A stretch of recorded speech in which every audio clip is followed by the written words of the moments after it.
সালমা।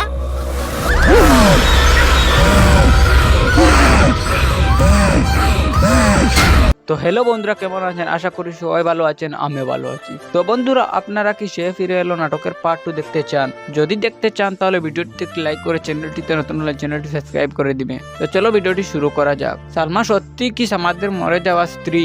এবং সালমা কেন ভূতের আচরণ করেছিল? আর টনির মা বাবা কি সালমাকে মেনে নেবে? এইসব তথ্য আজকের এই ভিডিওতে জানবো। তো বন্ধুরা, চলো দেরি না করে ভিডিওটি শুরু করা যাক। নাটকের প্রথমে দেখানো হয় যে টনি এবং সালমা মিলে একটি প্র্যাঙ্ক ভিডিও বানাচ্ছে।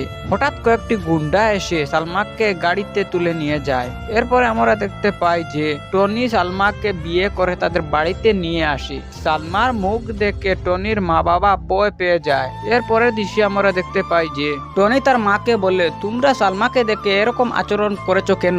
এরপর টনির মা বলে, সবাই সালমাকে দেখে এইরকম আচরণ করেছে, তুই জানতে চাস? তাহলে এদিকে আয়। এরপরে আমরা দেখতে পাই যে টনির মা সালমা এবং টনিকে নিয়ে একটি পুরানো বাড়িতে যায়। সেখানে দেখা যায় যে একটি পাগল মানুষ একটি ছবি হাতে নিয়ে কি যেন বলছে। এরপর টনির মা বলে, দেখ চিনতে পারিস কিনা? টনি বলে, কে মা? আমি তো সঠিক চিনতে পারলাম না। টনির মা বলে, এটি তোর কাকু সামাদ। তো বন্ধুরা, টনির কাকু সামাদের কেন এই অবস্থা হয়েছিল? আর টনির মা বাবা কি সালমাকে মেনে নেবে? তোমাদের মতামত কমেন্টে জানাবেন। আর ভিডিওটি ভালো লাগলে একটি লাইক করে চ্যানেলটিতে নতুন হলে চ্যানেলটি সাবস্ক্রাইব করে দিবেন। তো দেখা হচ্ছে পরে কোনো ভিডিওতে, তত সময়ের জন্য ভালো থাকবেন। ধন্যবাদ।